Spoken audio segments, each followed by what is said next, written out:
E abra comigo a sua Bíblia na primeira epístola de Paulo aos Tessalonicenses. Hoje, dia 30 de abril de 2013, nós estamos indo para o nosso sexto estudo da epístola de Paulo aos Tessalonicenses. Hoje nós abordaremos a segunda parte do capítulo de número 4, será do verso de número 13 ao verso de número 18.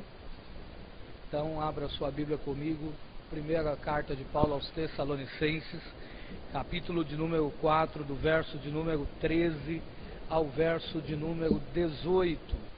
Caso você perceba que alguém sem Bíblia é próximo de você, se aproxime e compartilhe o texto da palavra do Senhor. Diz assim a palavra de Deus, me acompanhe visualmente, por favor. Não quero, porém, irmãos, que sejais ignorantes acerca dos que já dormem, para que não vos entristeçais como os demais que não têm esperança. Porque se cremos que Jesus morreu e ressuscitou, assim também aos que em Jesus dormem, Deus os tornará a trazer com ele. Dizemo-vos, pois, isto pela palavra do Senhor, que nós, os que ficarmos vivos para a vinda do Senhor, não precederemos os que dormem, porque o mesmo Senhor descerá do céu com alarido e com voz de arcanjo e com a trombeta de Deus, e os que morreram em Cristo ressuscitarão primeiro. Depois nós, os que ficarmos vivos, seremos arrebatados juntamente com eles nas nuvens, a encontrar o Senhor nos ares, e assim estaremos sempre com o Senhor. Portanto, consolai-vos uns aos outros com estas palavras. Curve sua cabeça, por favor. Senhor, obrigado. Obrigado por estarmos aqui, obrigado por esse texto lido. E como das outras vezes, Senhor, dependemos de Ti. Dependemos da iluminação do Teu Espírito Santo. Dependemos, Senhor, de que o Senhor fale conosco, que o Senhor esclareça nossa mente, nos encaminhe e nos acompanhe nesta jornada por esse texto e fale conosco. Ajuda-nos nas aplicações a fim de que elas sejam reais e relevantes para o nosso dia a dia. São as bênçãos que nós te pedimos e te agradecemos. Amém. Os irmãos podem sentar, por favor. Hoje nós então estamos lidando com a questão da vinda do Senhor, e Paulo coloca a vinda do Senhor como um grande consolo para os cristãos. Vamos apenas fazer uma retrospectiva rápida de todos os estudos que temos feito na carta de Paulo aos Tessalonicenses, a fim de que possamos entender o que é que Paulo está querendo dizer nessa segunda parte do capítulo de número 4. Nós vimos que no capítulo de número 1, Paulo demonstra e expõe aos irmãos, ele escreve essa carta de um determinado lugar e havia deixado lá em Tessalônica Timóteo, a fim de que Timóteo continuasse fortalecendo os irmãos lá em Tessalônica. Paulo é o fundador da igreja em Tessalônica. Paulo é aquele que funda junto com Silvano, Timóteo e alguns outros irmãos. E Paulo, então, no capítulo de número 1, ele escreve mostrando como foi que a igreja nasceu, como foi que ele chegou e evangelizou, e como o poder de Deus estava com ele e não apenas a sua sabedoria humana. Capítulo de número 2, Paulo demonstra como ele cuidou da igreja. Ele não se põe apenas como um evangelista, mas se põe também como um pastor que se preocupa com cada um dos irmãos, essa expressão, né? Cada um de vós, nós observamos lá no capítulo de número 2. E capítulo de número 3, Paulo vai expor e explicar apontar aos irmãos como é que os irmãos poderiam e deveriam permanecer firmes em tudo aquilo que haviam sido ensinados. Capítulo 4, então, a primeira parte do capítulo 4, do verso 1 ao verso de número 12, que estudamos a semana passada, o apóstolo mostrou como é possível andar nesse mundo, na caminhada cristã, a fim de agradar ao Senhor. E vimos lá como, por exemplo, é importante andar em santificação e andar em amor.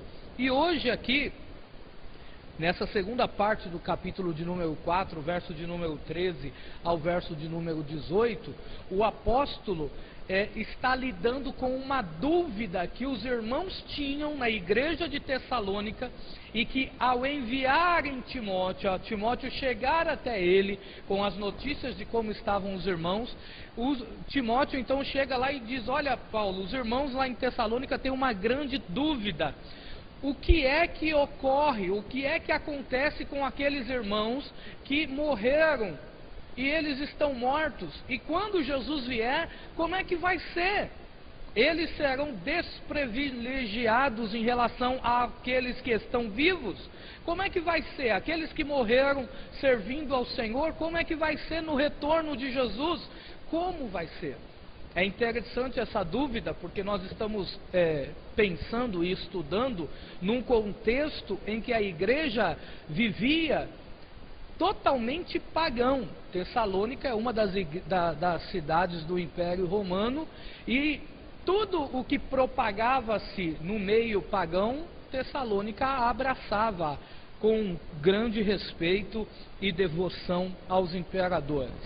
Sendo assim, então, para um pagão naquela época de Paulo, eles não tinham esperança alguma em relação depois da morte. Pouquíssimos eram praticantes, deixa eu assim chamar, do pensamento de Sócrates e outros filósofos que queriam explicar a vida após morte. Mas na sua maioria, eles queriam, na realidade, viver uma vida aqui e morreu, acabou, terminou, como para muitos hoje em dia. Então, para muitos hoje em dia, aquilo que fazem aqui não reflete na eternidade. E os irmãos estavam com essa dúvida, já que vinham desse contexto pagão, agora que acreditavam, que passaram a acreditar na vida após morte, como lidar com a questão daqueles que já haviam morrido, e agora quando Cristo voltasse para a sua igreja, como é que esses ficariam? Como é que aconteceria com eles? Paulo, então, utiliza esses versículos de 13 a 18 para explicar como é que vai ser a vinda do Senhor. E ele explica nesse parágrafo, na realidade, apontando 5 fatos fundamentais do arrebatamento da igreja, da vinda do Senhor Jesus, melhor dizendo. Ele vai mostrar o fato da revelação, Nós temos a verdade de Deus. O segundo fato que ele vai mostrar é o fato do regresso. Cristo vai voltar. O terceiro fato é a ressurreição. Os cristãos mortos voltarão à vida. O terceiro fato é o arrebatamento. Os cristãos vivos serão levados. E o outro fato é o encontro. Os cristãos estarão para sempre com o Senhor. Então, deixa eu contar: revelação, regresso, ressurreição, arrebatamento e encontro. 5 fatos fundamentais da volta do Senhor. Paulo parte então dessa explicação a fim de esclarecer e consolar os irmãos, já que eles tinham grande dúvida em relação a isso. Espero então que a sua Bíblia esteja aberta, a fim de que você possa me acompanhar e encontrar comigo todos esses fatos que eu já citei, mas que citarei novamente e mais detalhadamente avaliaremos e estudaremos para juntos aprendermos nesta noite. Então, os irmãos tinham essa dúvida na época de Paulo. O que é que vai acontecer com aqueles que já morreram em Cristo? O primeiro fato, então, que Paulo expõe aqui, verso de número 13 e também parte do verso de número 15, é a revelação. Nós temos a verdade de Deus. Olhem só, então, o que diz o verso de número 13. Não quero, porém, irmãos, que sejais ignorantes acerca dos que já dormem, para que não vos entristeçais como os demais que não têm esperança. Agora olhem o início do verso de número 15. Dizemo-vos, pois, isto pela palavra do Senhor. O primeiro fato importantíssimo que nós aqui, que os irmãos em Tessalônica e nós aqui já podemos nos alegrarmos acerca da vinda do Senhor é: nós temos a revelação de Deus, a sua palavra, nós sabemos e temos a verdade. Desde os primórdios, desde o início da humanidade, o homem anseia por saber o que é que vai acontecer depois que fecha o olho aqui e não respira mais. Vira e mexe, de anos em anos, nós sempre assistimos reportagens do Globo Repórter falando sobre a EQM, né? Os irmãos já ouviram falar sobre EQM, experiência de quase morte, de pessoas que ficaram em coma e contam que viram alguma coisa ou que ouviu alguma coisa e tudo mais. O homem tem esse anseio, os cientistas tentam descobrir isso, os oportunistas também, e nós temos que entender a revelação de Deus de forma progressiva, desde o Éden até o livro de Apocalipse, o último livro a ser escrito. O Senhor foi revelando como é essa vida após morte. Nós não podemos pegar um texto isolado e querer explicar. Por quê? Porque quem faz isso são as seitas. Toda a seita, toda uma teologia falsa, todo ensinamento falso tem como base algum versículo da palavra de Deus. Os irmãos já perceberam? Eu me lembro que antigamente tinha alguns programas de rádio que ia falando sobre o signo, né? E aí quando terminava de falar o signo, dizia um salmo. É impressionante como a mentira sempre quer vir mascarada com alguma verdade. Então nós não podemos ser assim, nós precisamos pegar a revelação como um todo. Então, por exemplo, existem os textos lá de Eclesiastes, que aqueles que estão na sepultura, acabou, não tem mais como louvar a Deus. E Salomão está certo, ele está falando da perspectiva do corpo humano. Uma vez que o corpo humano foi para a cova, logo ele não tem mais como louvar a Deus. Salomão não está falando da expectativa da alma ou da perspectiva da alma, e sim da do corpo. Mas Paulo aqui, ele já aponta o primeiro fundamento importante da vinda do Senhor. Nós temos a revelação de Deus. Tudo que nós vamos ver então hoje aqui não está baseado em nenhum conceito humano, não está baseado em nenhum sonho de ninguém, está baseado na palavra do Senhor. E nós cremos como verdade, vivemos isso, acreditamos e pregamos isso, porque é palavra de Deus. Agora, olhem só o segundo fato importantíssimo, o segundo fundamento importantíssimo da vinda do Senhor. Regresso. Cristo vai voltar. Verso de número 14 e verso de número 15. Olha o que diz o texto. Porque se cremos que Jesus morreu e ressuscitou, assim também aos que em Jesus dormem, Deus os tornará a trazer com ele. Dizemo-vos, pois, isto pela palavra do Senhor, que nós, os que ficarmos vivos, para a vinda do Senhor, não precederemos os que dormem. Esse versículo de número 15, nós vamos utilizá-lo bastante nesta noite. Mas notem o verso de número 14. O fundamento da fé cristã, o que é que diferencia Jesus de qualquer outro líder religioso? Por exemplo, o que é que diferencia Jesus de Maomé? O que é que diferencia Jesus de Buda? O que é que diferencia Jesus de Chico Xavier? E por aí vai. Qual é a diferença? Por que é que nós seguimos a Jesus e não qualquer um desses outros líderes? O fato está na sua ressurreição. Porque se Jesus tivesse morrido e continuado no sepulcro, nós não estaríamos aqui nesta noite. Nós não creríamos nele. Nós só cremos nele porque ele não está mais lá. Ele ressuscitou.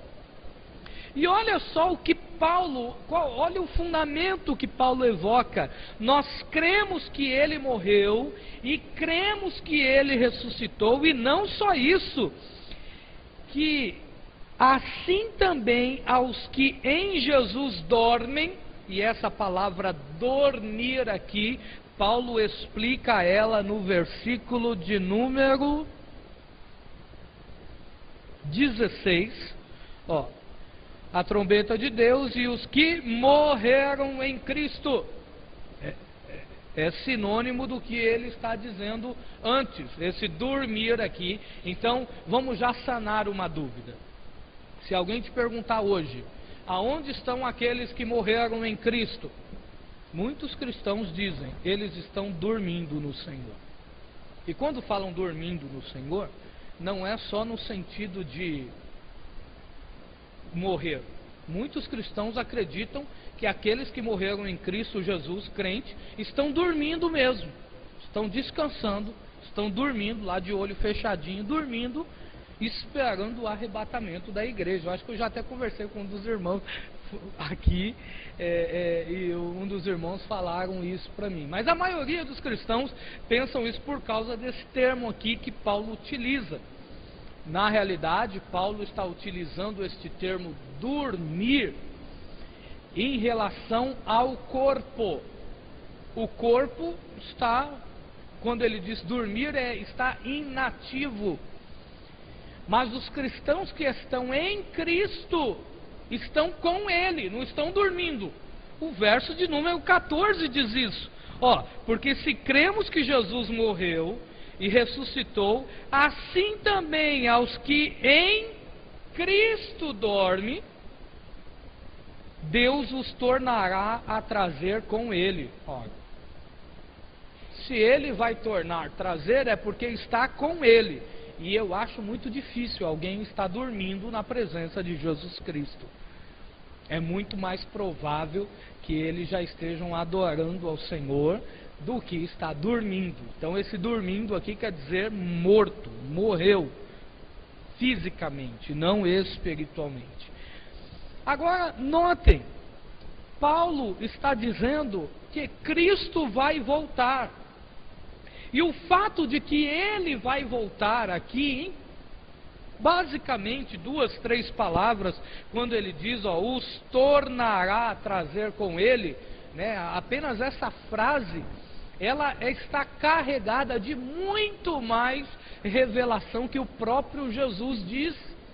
O próprio Senhor, quando está subindo aos céus, ele olha para os discípulos, né, ou melhor dizendo, os anjos olham para os discípulos e diz: olha, por que estão olhando para o céu? Este Jesus que está subindo, ele também vai voltar. E o próprio Jesus em João 14 diz: eu vou voltar e vou levar vocês para que aonde eu esteja, estejais vós também. Então eis aqui uma segunda certeza que temos e que não podemos abrir mão dela: Jesus vem. Ainda que muitos duvidem, Ainda que muitos não creem, ainda que muitos acham que estão demorando, a igreja vive na certeza de que Jesus Cristo vem. E esse vir de Jesus Cristo pode ser a qualquer momento. Pode ser hoje, pode ser amanhã, pode ser agora. Ele vem e nós acreditamos. Ninguém tira essa certeza do cristão. Por isso que o cristão vive para o seu Senhor. Por isso que o cristão, não obstante aonde esteja, ele vive com a certeza de que Cristo está lhe vendo, porque ele sabe que a qualquer momento o Senhor pode tirá-lo deste mundo para a sua glória. Terceiro fato importante que Paulo expõe aqui é o fato, ou é o fundamento da ressurreição. Os cristãos mortos voltarão à vida. Vou ler de novo o verso de número 15, como já disse que vou utilizar muito, e o verso de número 16 também.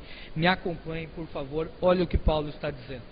Dizemos-vos, pois, isto pela palavra do Senhor. Então não é Paulo que está inventando, não é o pastor André que inventou, não é nenhum pastor André ou nenhum outro qualquer pastor que inventou isso. É o Senhor que disse que nós, os que ficarmos vivos para a vinda do Senhor, não precederemos os que dormem, porque o mesmo Senhor, e se você tem caneta, marca texto ou um lápis, chegou a hora de você grifar aí um termo importantíssimo nesse texto: o mesmo.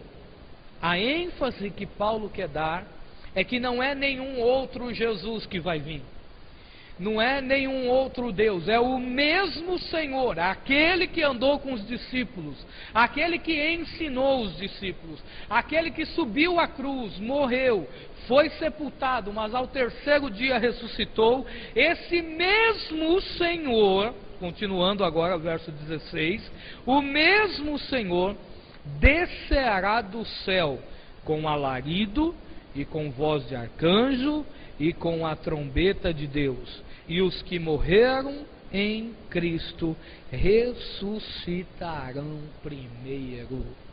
Louvado seja o nome do Senhor. É interessante porque esse evento da ressurreição carrega em si alguns mistérios que nos faz nos dobrarmos diante da grandeza desse Deus. Porque pense aí, em milhares de anos passados, quantos cristãos já morreram e aonde estão cada uma de suas cinzas, seja no mar, seja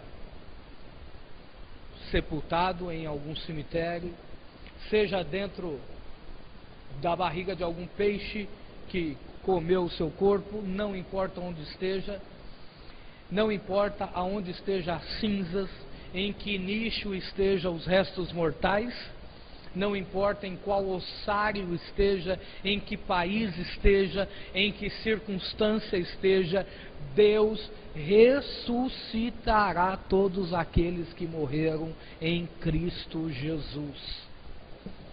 Milhões e milhões de pessoas serão ressuscitadas no momento do arrebatamento da igreja. Quando Cristo voltar, e eu acho que aqui faz todo sentido notarmos três sons importantes que Paulo faz questão de mostrar que ocorrerá nesse evento da ressurreição, verso de número 16. Haverá um brado de Cristo com alarido, né? Cristo bradará. Eu acho que aqui faz muito sentido o que o autor cristão daquela música diz, né? O meu nome ouvirei Jesus chamar, né? E aqui, olhem só um outro som importante: a voz do arcanjo e a trombeta de Deus. Então, olhe, no momento do arrebatamento, ouvirá 3 sons importantes: o alarido de Cristo, o brado de Cristo, a voz do arcanjo e a trombeta de Deus. É muita glória. Quando isso ocorrer, todos aqueles que morreram em Cristo Jesus, e eu sei que você já deve estar pensando em pelo menos meia dúzia de cristãos que você conhece que já morreu, pode ter certeza, naquele dia vai ressuscitar para a glória do nome do Senhor. Observe que Paulo está explicando isso, querendo colocar a igreja no mesmo pé de igualdade.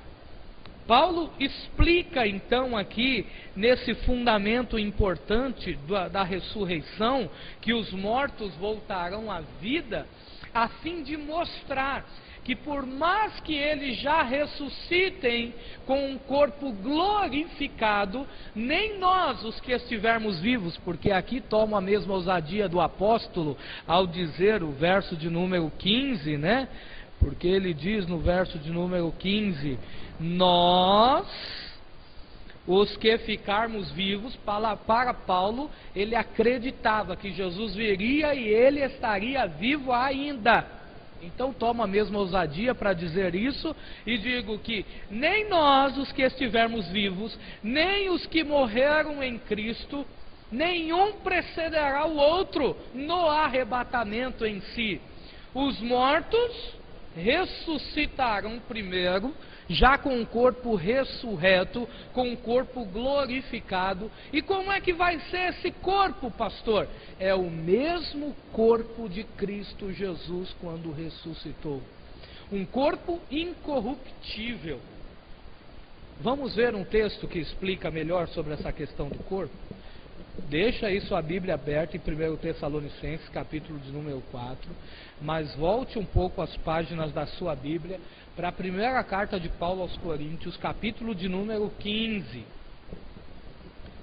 Primeira carta de Paulo aos Coríntios, capítulo de número 15.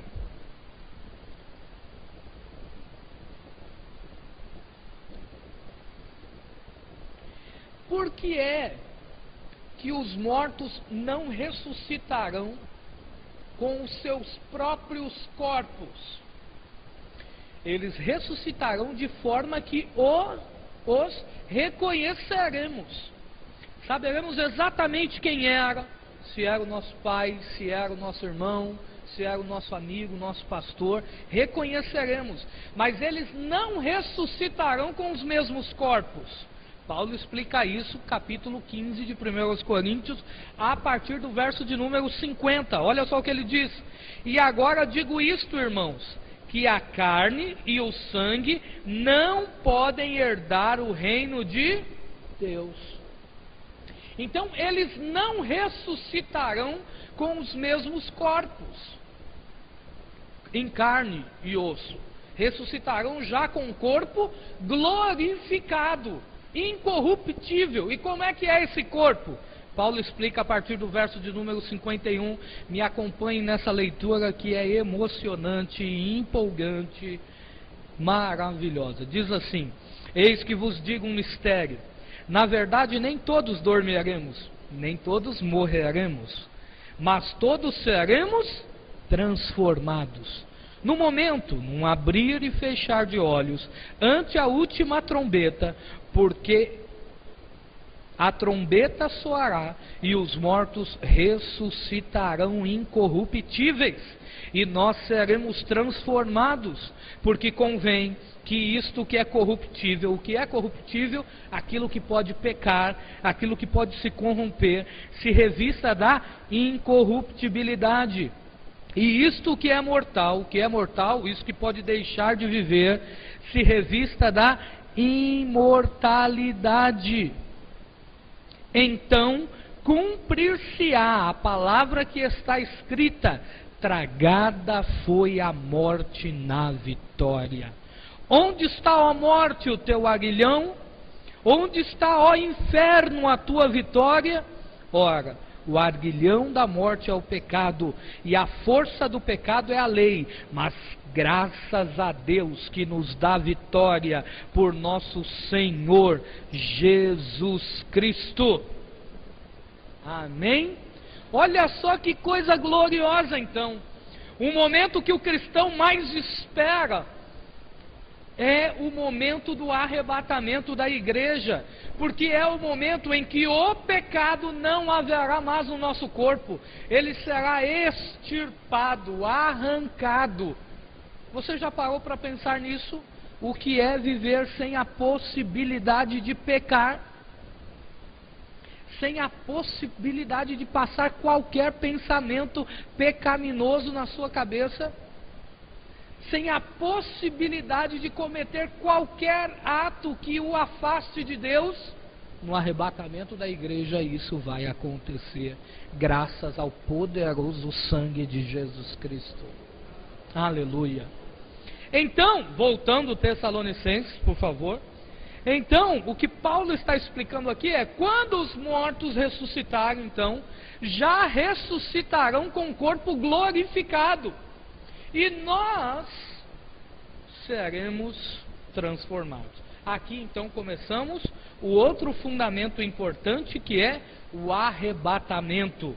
Os cristãos vivos serão levados. E aqui por que é que eu coloco dessa forma? Os cristãos vivos serão levados. Porque os mortos já estão vivos nesse momento também. Então todos nós subiremos. Olhem só o verso de número 17, que também é empolgante. Depois nós, os que ficarmos vivos, seremos arrebatados juntamente com eles nas nuvens, a encontrar o Senhor nos ares, e assim estaremos sempre com o Senhor. Aleluia. Aleluia. Essa palavra arrebatamento é uma palavra que pode ser traduzida de várias formas na sua língua original, que é o grego. Levando em consideração a Septuaginta, que é uma das versões do Antigo Testamento também em grego, Antigo e Novo Testamento, nós vamos observar que há pelo menos 5 possibilidades de tradução dessa palavra arrebatamento. E essas 5 possibilidades não se contradizem. Nesse evento arrebatamento, elas se completam. Elas fazem uma junção a fim de nos explicar, a fim de nos esclarecer o que é que vai acontecer nesse momento, que é o arrebatamento da igreja. Conta-se uma história, eu estava lendo um livro hoje, que lá nos Estados Unidos, em um acampamento de uma igreja, os funcionários quiseram promover essa experiência e encenar a experiência do arrebatamento da igreja. Mas não contaram para o diretor do acampamento. Então olha só, todo mundo crente. O diretor foi até a cidade, e enquanto ele foi até a cidade, todos os funcionários do acampamento simularam o arrebatamento da igreja. Então o porteiro deixou a sua roupa de guarda na guarita, com o telefone fora do gancho. Os funcionários deixaram suas roupas espalhadas em cada um dos seus postos. A pessoa que ficava com o barco no lago, né, brincando com jovens que iam no acampamento, amarrou uma corda no barco e ligou a fim de que ele ficasse sozinho com o motor ligado, circulando no lago.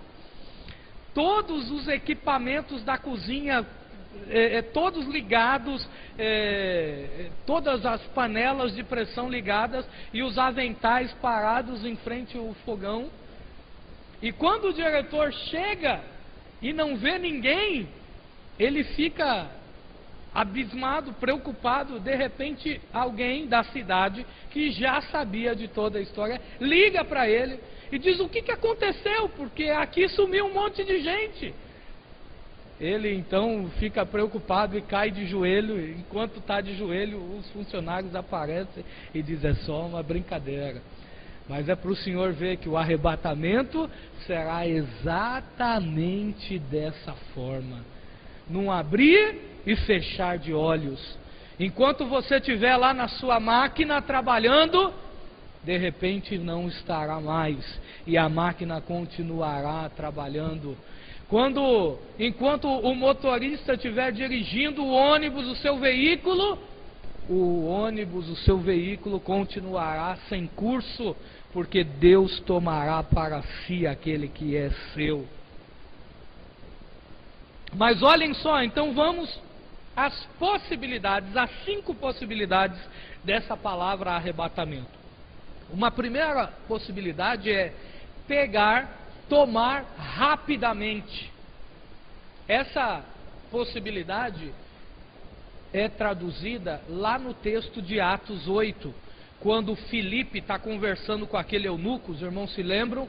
E ele está conversando, ele mostra Jesus para aquele eunuco, e quando o eunuco é batizado por ele na água, o Espírito Santo o arrebata. Aquela palavra arrebatamento significa pegar rapidamente. O Espírito Santo pegou Filipe rapidamente e levou para outro lugar. Enquanto Spielberg, os filmes de ficção científica encenam isso naqueles teletransportes, né? Você está num lugar e de repente aperta um botão e já está em outro tão longe. O Espírito Santo fez isso com Filipe naquele Atos 8, quando ele está em um lugar e o Espírito Santo o pega rapidamente. É exatamente isso que ocorrerá no arrebatamento da igreja. O Senhor nos arrebatará rapidamente. Não dará tempo para se despedir, não dará tempo para dobrar os joelhos e pedir perdão por nada, não dará tempo de se desculpar com ninguém. O Senhor virá e pegará rapidamente aqueles que estiverem em Cristo Jesus. A segunda possibilidade de tradução para esse termo arrebatamento é tomar a força. Isso não quer dizer que Deus vai levar ninguém à força para o céu, mas é uma possibilidade que é traduzida na Septuaginta, naquele texto de Gênesis, quando os 2 anjos tiram à força Ló e sua família de Sodoma e Gomorra. Os irmãos se lembram da história? Os 2 anjos estão puxando-os pela mão e arrancando-os à força da cidade que iria ser destruída. Então, qual é o significado, qual é a junção disso?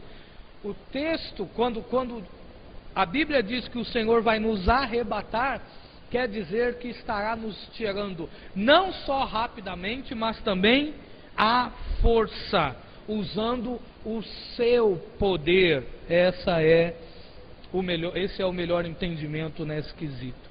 A terceira opção para essa palavra de tradução é tomar para si. Esse é o ponto de vista, é a perspectiva de Jesus. Quando ele está arrebatando a igreja, ele nada mais está fazendo do que tomar para si. A igreja é dele e ele apenas está pegando aquilo que é seu. Quarta possibilidade: levar para outro lugar. Essa possibilidade é traduzida naquele episódio, naquela visita que Paulo faz ao céu, quando ele explica aos coríntios. Ele diz: conheço um homem que, se na carne ou não, no espírito não sei, foi levado. A palavra lá é arrebatamento também, mas a tradução é levado para outro lugar. De novo, faz todo sentido lembrar João 14, quando o Senhor diz: vou preparar-vos lugar. O arrebatamento então é isso, é tirar de um lugar e levar para outro lugar. Estamos aqui, mas não somos deste mundo. E por fim, A última possibilidade de tradução dessa palavra é livrar do perigo, que mostra a ação de Deus, tirando sua igreja, para aqueles que são pré-tribulacionistas, é óbvio, né? Tirando a sua igreja da terra antes do momento da tribulação.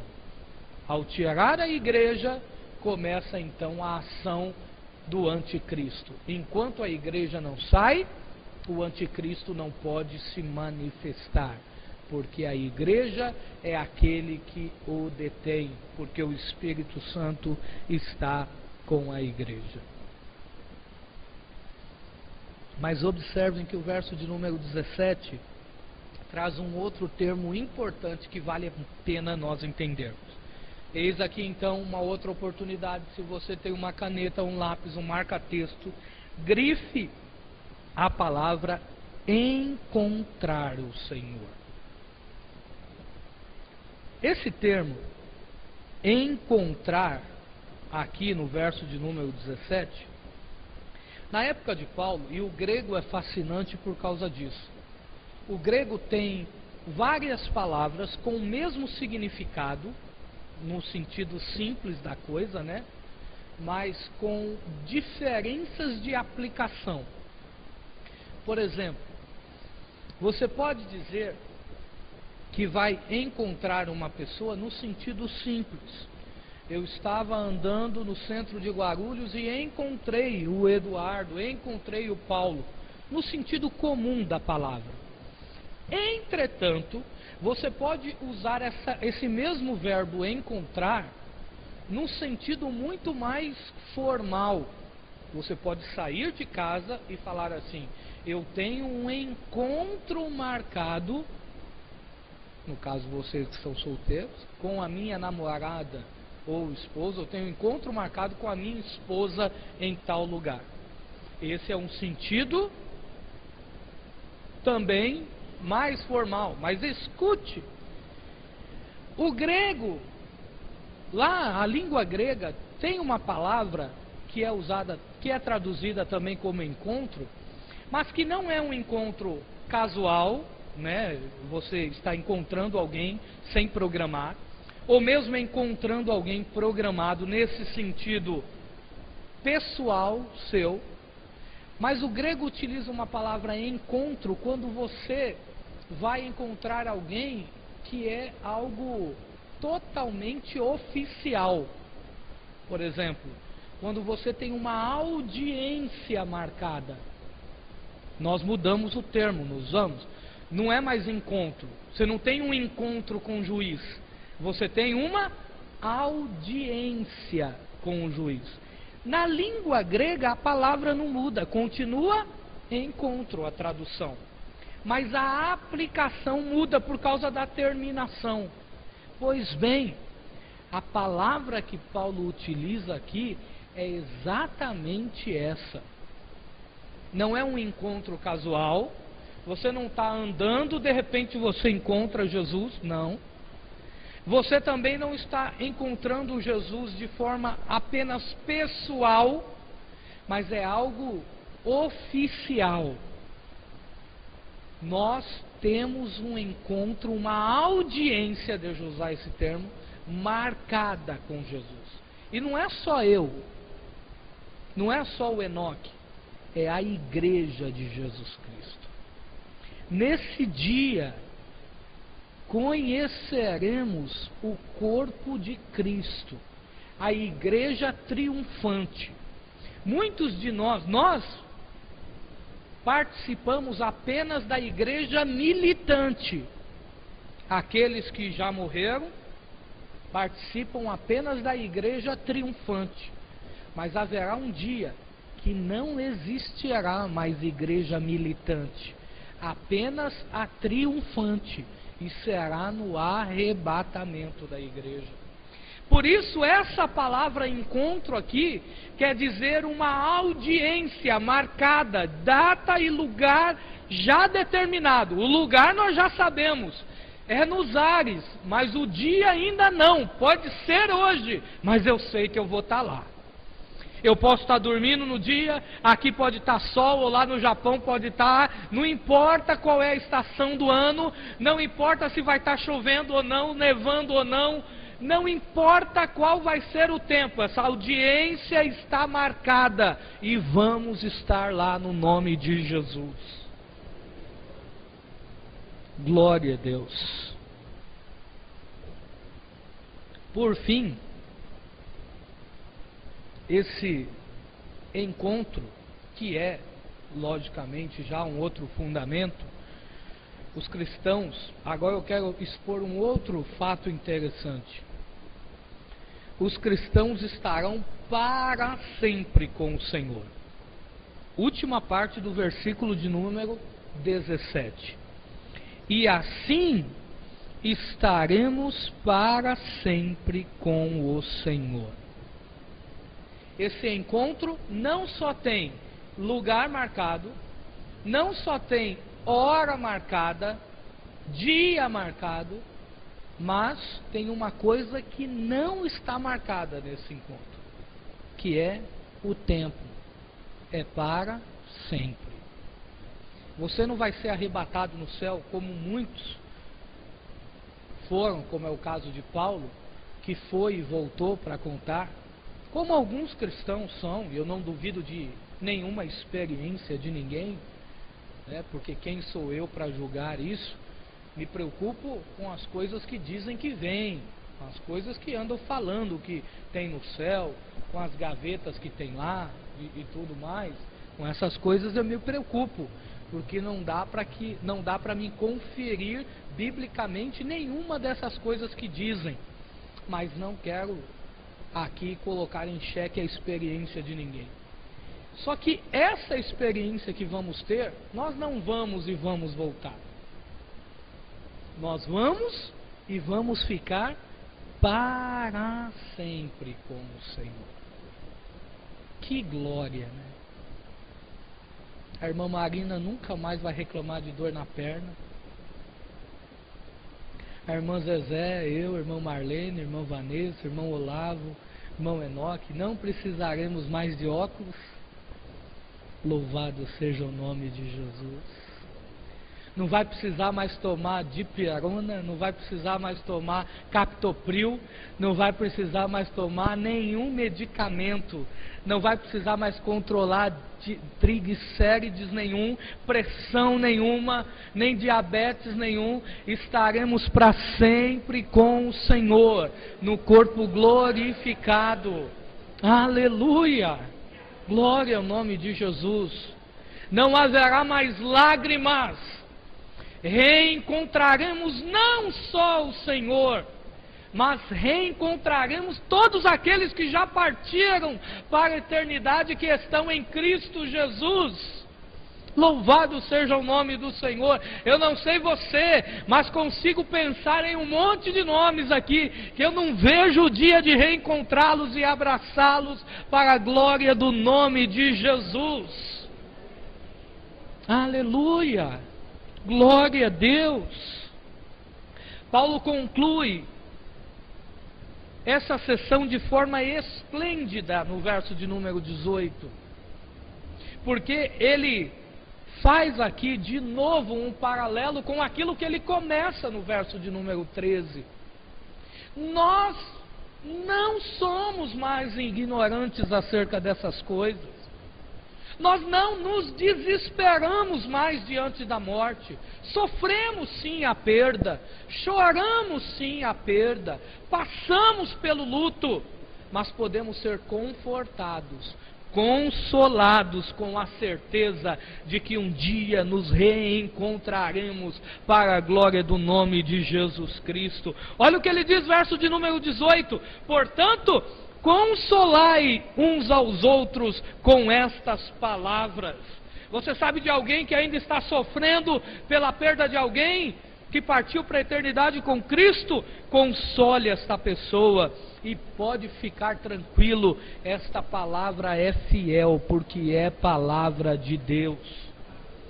Nós temos certeza e esperança maravilhosas, tudo por causa da morte e ressurreição de Cristo Jesus. Ao morrer e ressuscitar, o Senhor nos deu esperança de que quando morrermos, podemos ficar tranquilos. Estaremos com Ele, voltaremos com Ele e iremos com Ele de novo para o céu. Glória ao nome de Jesus. Então, se você anda desesperado com a sua vida cristã, a única coisa que deve promover no cristão desespero deve ser o pecado, porque aí Deus não abaixa a cerca para ninguém. Se você precisa confessar algum pecado nessa noite, eis a oportunidade. Se você precisa se acertar com o Senhor, eis a possibilidade. Fora isso, o cristão não precisa ter medo de nada, nem da morte. Anda tranquilo. Enquanto os homens blindam carro, enquanto homens têm medo de sair na rua por causa da criminalidade, o cristão passa a mão na sua Bíblia e vem para o culto tranquilamente, volta tranquilamente, porque sabe que, mesmo que se alguma bala perdida o acertar, o achar por aí, ele não tem medo, ele sabe para onde vai. Você sabe para onde vai? Tem certeza de para onde vai? Então vamos em pé, por favor, vamos orar ao Senhor.